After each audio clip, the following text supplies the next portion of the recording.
ರೇಣುಕಾಸ್ವಾಮಿ ಕೊಲೆ ಕೇಸಲ್ಲಿ ಜೈಲು ಸೇರಿರುವಂತಹ ಆರೋಪಿ ಪವಿತ್ರ ಗೌಡ ಸೇರಿ ಮೂವರಿಗೆ ಇದೀಗ ಮನೆ ಊಟಕ್ಕೆ ಅವಕಾಶ ನೀಡಿದೆ ಕೋರ್ಟ್. ಇದೀಗ ಆದೇಶವನ್ನ ಕೊಟ್ಟಿದೆ.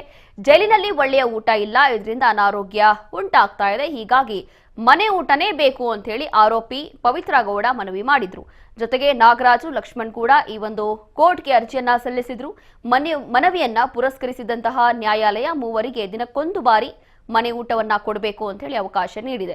ಈಗಾಗಲೇ ರೇಣುಕಾಸ್ವಾಮಿ ಕೊಲೆ ಕೇಸಲ್ಲಿ ಟ್ರಯಲ್ ಶುರುವಾಗಿದ್ದು, ರೇಣುಕಾಸ್ವಾಮಿ ತಂದೆ ಹಾಗೂ ತಾಯಿಯ ಸಾಕ್ಷಿಗಳನ್ನ ದಾಖಲು ಮಾಡಿಕೊಳ್ತಿದ್ದಾರೆ ಪೊಲೀಸರು. ಈ ಹೊತ್ತಲ್ಲೇ ಇದೀಗ ಈ ಒಂದು ಪ್ರಕರಣಕ್ಕೆ ಬಿಗ್ ಟ್ವಿಸ್ಟ್ ಸಿಕ್ಕಿದೆ.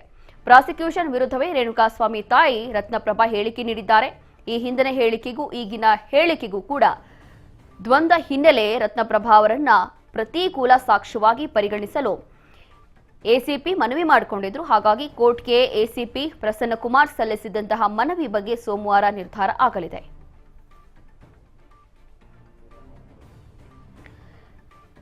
ಎ1 ಆರೋಪಿಯಾಗಿರುವಂತಹ ಪವಿತ್ರ ಗೌಡ ಹಾಗೂ ನಾಗರಾಜ್ ಟೋಟಲ್ 3 ಜನ ಆರೋಪಿಗಳು ಈ ಒಂದು ಪ್ರಕರಣದಲ್ಲಿ, ಅಂದ್ರೆ ನಮಗೆ ಜೈಲು ಊಟದಿಂದ ಆರೋಗ್ಯದಲ್ಲಿ ಸಮಸ್ಯೆ ಉಂಟಾಗ್ತಾ ಇದೆ ಅಂತ ಹೇಳಿ ವಿಚಾರಣೆಯ ಸಂದರ್ಭದಲ್ಲಿ ಒಂದು ಮನವಿಯನ್ನ ಮಾಡಿಕೊಂಡಿರ್ತಾರೆ. ನಮಗೆ ಮನೆ ಊಟ ಬೇಕು ಅಂತ ಹೇಳಿ. ಇದರಲ್ಲಿ ದರ್ಶನ್ ಅವರು ಕೂಡ ಕೇಳಿರ್ತಾರೆ ಮನೆ ಊಟ ಬೇಕು ಅಂತ ಹೇಳಿ.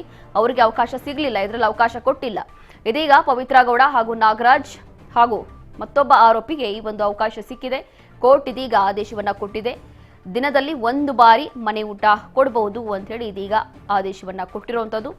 ಪವಿತ್ರ ಗೌಡ, ನಾಗರಾಜ್ ಹಾಗೂ ಲಕ್ಷ್ಮಣ್ ಮೂವರಿಗೂ ಕೂಡ ಇದೀಗ ದಿನಕ್ಕೆ 1 ಬಾರಿ ಮನೆ ಊಟ ಮಾಡಬಹುದು, ಮನೆ ಊಟ ತಗೊಂಡು ಹೋಗ್ಬೋದು ಇವರಿಗೆ ಅಂತೇಳಿ ಇದೀಗ ಕೋರ್ಟ್ ಕೂಡ ಒಂದು ರೀತಿಯಾಗಿ ಒಂದು ಸಿಹಿ ಸುದ್ದಿ ಅಂತಾನೆ ಹೇಳ್ಬೋದು. ಕಾರಣ ಏನು ಅಂತಂದ್ರೆ ಯಾವಾಗ ವಿಚಾರಣೆ ಇರ್ತಾ ಇತ್ತು ಆ ಸಂದರ್ಭದಲ್ಲಿ ಪವಿತ್ರ ಗೌಡ ಇದನ್ನೇ ಹೇಳ್ತಾ ಇದ್ರು. ಪ್ರತಿ ಬಾರಿ ಪವಿತ್ರ ಗೌಡ ಇರಲಿ, ನಾಗರಾಜ್ ಇರಲಿ, ಲಕ್ಷ್ಮಣ್ ಇರಲಿ ಇದನ್ನೇ ಹೇಳ್ತಾ ಇದ್ರು, ಮನೆ ಊಟ ಬೇಕು, ಸಮಸ್ಯೆ ಆಗ್ತಾ ಇದೆ, ಸರಿಯಾದಂತಹ ನಿದ್ದೆ ಇಲ್ಲ, ಊಟ ಇಲ್ಲ ಅಂತ ಹೇಳಿ.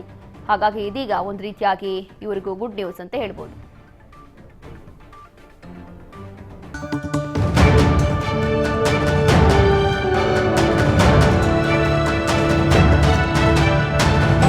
ರಾಜ್ ನ್ಯೂಸ್ ಕನ್ನಡ.